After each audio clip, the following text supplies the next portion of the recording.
Hey, that's a good question. What's the big difference between the All-on-6 and the All-on-4?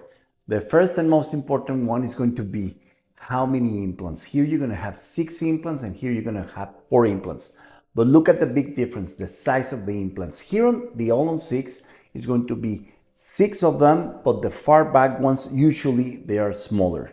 And you're going to have 6 implants to restore, and here you're going to have 4, and then you're going to have the position of those implants. That's one of the big differences. Another good thing is that the distribution about those implants, see how these ones are going to be vertical and these ones they can be tilt. And why they can be tilt? Because that's going to depend a lot on the doctor that is going to place them. The correct way to do it is to have tilt implants. That's the most important thing. Another thing is going to be the amount of bone. See how on this image you can see lots of bone, and here there's no bone, as you can see here. Usually it's on the far back where you don't have no bone. So that's going to be something that is going to be important to make the decision. Are you a candidate for an All-on-6 or the All-on-4?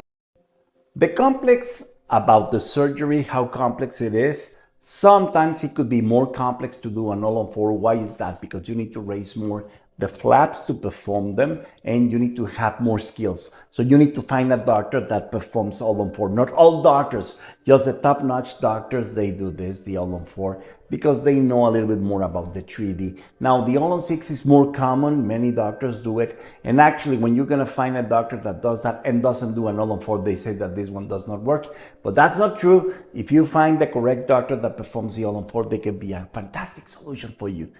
Now let's talk about price. Actually, both are in the same price and will depend a lot on the doctor's skills and also if you have enough bone. If you have enough bone, this could be a good option, but to have that vertical position of the implant, sometimes because of depending on the bone or depending on the jaw bone or maxilla, that could be a little different. And with the All-on-4, it's going to be something more technical because you need to work like a little bit more in 3D.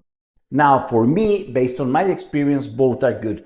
But my favorite is this one, the All-on-4. Why is that? Because with this is going to be something with physics. It's going to be a 45-degree angle, and I'm in love with this technique. I do that a lot, and I've done it lots of times. But in my opinion, to have implants on the far back, which they are small, I don't like it a lot. I prefer long implants because these ones could be like 18, and these could be 10 or 8 on the far back. So that's my personal point of view. So if you're going to place, or rather the All-on-6 or the All-on-4, search, do your homework, and find the correct doctor that is going to give you a fantastic solution. I'm Dr. A. Bye.